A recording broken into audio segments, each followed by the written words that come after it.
Hello guys, welcome to Pratna academy. मैं हूं पंकज गोदियाल और आज हम राष्ट्रपति के नेक्स्ट पार्ट के बारे में डिस्कस करने वाले हैं। राष्ट्रपति की शक्तियां और उसके कार्यों के बारे में हम यहां पर बात करने वाले हैं। तो राष्ट्रपति की जो शक्तियां हैं उनको हमने थोड़ा समझाने के लिए कुछ कैटेगराइज किया हुआ है यहाँ पर, जैसे कि कार्यकारी शक्तियां हैं, विधायी शक्तियां हैं, न्यायिक शक्तियां हैं, उसकी वित्तीय शक्तियां हैं, सैन्य शक्तियां हैं, इस तरीके से राजनयिक शक्तियां हैं, उसकी आपातकालीन शक्तियां हैं। तो अलग अलग शक्तियों में हमने राष्ट्रपति को अलग अलग तरह की पावर वहां पर दे दी गई है। जिस तरीके से अगर हम देखें तो सबसे पहले आती है हमारे पास कार्यकारी शक्तियां या एग्जीक्यूटिव पावर्स। तो राष्ट्रपति जो है, अगर कार्य के हिसाब से देखें तो क्या राष्ट्रपति को एग्जीक्यूटिव पावर के हिसाब से क्या क्या हमने उसे शक्तियां प्रदान की हुई हैं। जैसे अगर हम कार्यकारी शक्तियों में देखें तो भारत सरकार के सभी शासन संबंधी कार्य उसी के नाम पर किए जाते हैं। यानी अगर भारत सरकार को, जो गवर्नमेंट है इंडिया की, अगर उसे कुछ भी काम करना है, कोई सा भी चीज़ अगर करनी है, तो वो सारे के सारे राष्ट्रपति के ही नाम पर होते हैं। हमने पहले भी डिस्कस किया था राष्ट्रपति के नाम पर ही क्यों, क्योंकि राष्ट्रपति भारत का पहला नागरिक है, भारत की सुदृढ़ता, एकता और अखंडता का प्रतीक है और हमारे भारत सरकार का क्या है, सबसे बड़ा पद है। इसीलिए सारे काम उसी के नाम पर किए जाते हैं। अगला, वह प्रधानमंत्री तथा अन्य मंत्रियों की नियुक्ति करता है। ये कार्यकारी शक्ति के अंतर्गत आता है। यानी भारत का प्रधानमंत्री और प्रधानमंत्री के साथ साथ अन्य जो मंत्री हैं, जो कैबिनेट मिनिस्ट्री होती है या जो काउंसिल ऑफ मिनिस्टर होते हैं, मंत्री परिषद होती है, तो प्रधानमंत्री की सिफारिश पर ही उनकी नियुक्ति भी कौन करता है, राष्ट्रपति के द्वारा ही की जाती है। वह भारत के महान्यायवादी, महालेखा परीक्षक, मुख्य चुनाव आयुक्त, संघ लोक सेवा आयोग के अध्यक्ष व सदस्यगण, राज्य के राज्यपाल जो होते हैं और वित्त आयोग के अध्यक्ष व सदस्यों की नियुक्ति करता है। किसके अंतर्गत? इस कार्यकारी शक्तियों के अंतर्गत। दूसरी जो शक्ति है राष्ट्रपति की, वह है विधायी शक्ति।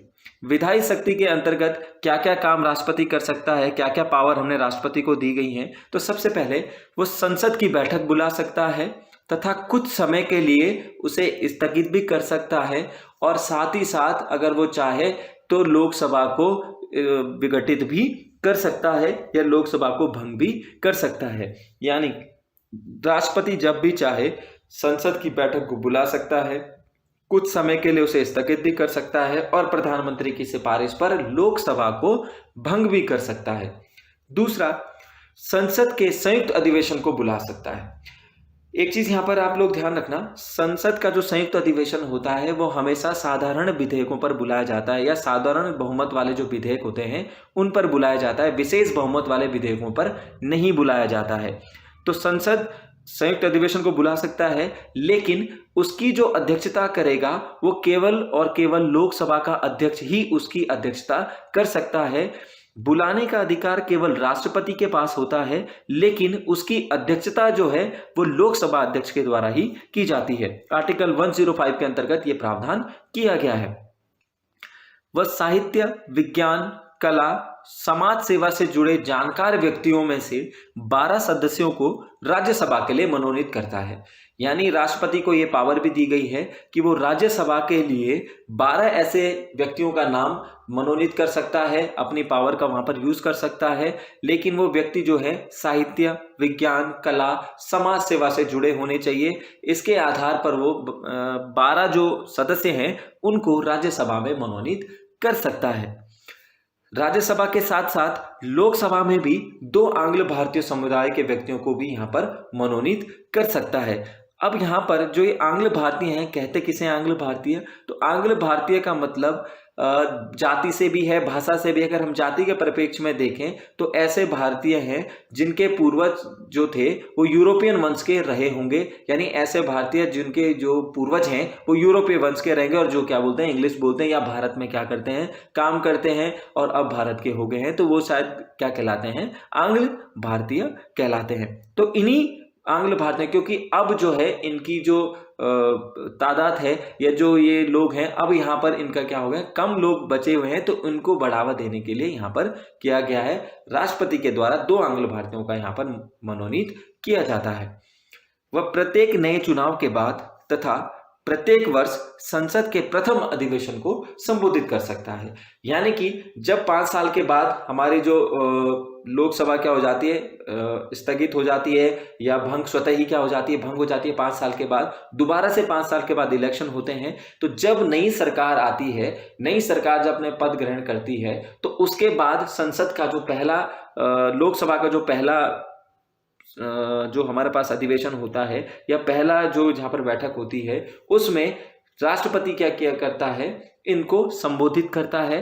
साथ ही साथ यानी साल का जो पहला हमारे पास अधिवेशन होगा, संसद का पहला अधिवेशन साल का, उसको भी राष्ट्रपति क्या करता है, संबोधित करने का राष्ट्रपति के पास क्या है, अधिकार है। तीसरी जो शक्ति हमारे पास आती है वो है वित्तीय शक्ति या फिनेंशियल, हमारे पास जो पावर है वो आती है।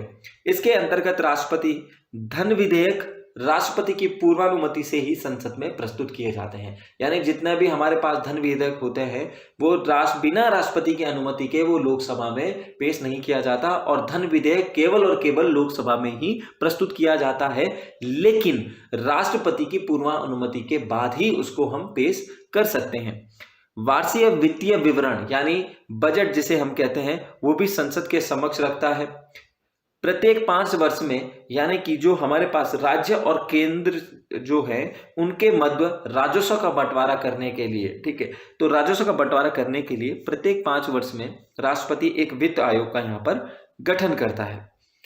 अगली जो शक्ति हमारे पास है वो है न्यायिक शक्ति। जुडिशली जो पावर है वो न्यायिक शक्ति में क्या क्या कर सकता है, तो सबसे पहले उच्चतम न्यायालय के मुख्य न्यायाधीश, चीफ जस्टिस ऑफ इंडिया, और साथ साथ उच्चतम न्यायालय और जो हाई कोर्ट्स है हमारे उच्च न्यायालय, उनके न्यायाधीशों की नियुक्ति भी कौन करता है, राष्ट्रपति के द्वारा ही की जाती है। उच्चतम न्यायालय के किसी विधि या तथ्य पर सलाह ले सकता है, परंतु सलाह राष्ट्रपति पर बाध्यकारी नहीं है। यानी कि सपोज कीजिए अगर कोई केस आता है, कोई मामला आता है या कोई ऐसा हमारे पास प्रस्ताव आता है जिस पर राष्ट्रपति को लगता है कि उच्चतम न्यायालय से इस पर सलाह मशवरा करना चाहिए, उनसे कोई सलाह लेनी चाहिए, कोई परामर्श लेना चाहिए, तो ऐसी स्थिति में राष्ट्रपति आर्टिकल 143 के अंतर्गत उच्चतम न्यायालय से क्या ले सकता है, सलाह या परामर्श ले सकता है। लेकिन राष्ट्रपति उस दी गई जो सलाह है या दिया गया जो परामर्श है उसको मानने के लिए बाध्यकारी नहीं है। बाध्यकारी का मतलब वो मानने के लिए ये जरूरी नहीं है कि जो सलाह उच्चतम न्यायालय के द्वारा दी गई है वो राष्ट्रपति को माननी ही होगी या उसको मानना जरूरी होगा, ऐसा बिल्कुल भी नहीं है। वह किसी भी अपराध के लिए दोष सिद्ध किसी भी व्यक्ति के लिए दंडादेश को निलंबित, माफ या परिवर्तित कर सकता है।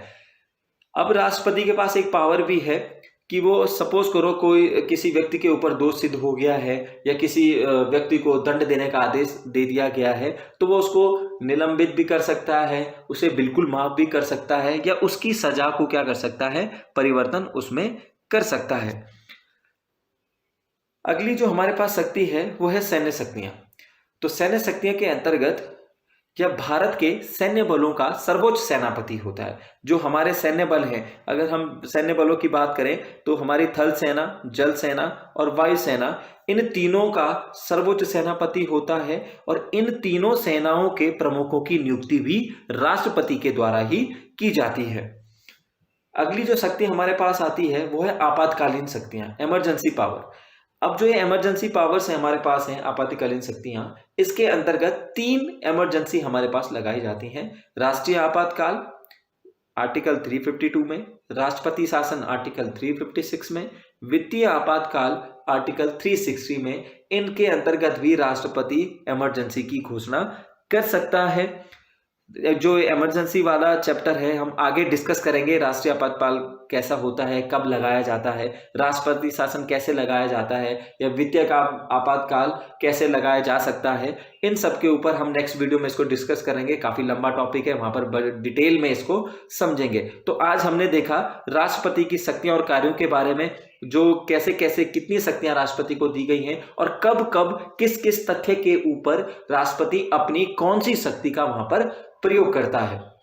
Thank you so much guys video देखने के लिए, और अगर आपको वीडियो अच्छा लगता है तो प्लीज लाइक करें, शेयर करें और कमेंट करना ना भूलें। Thank you.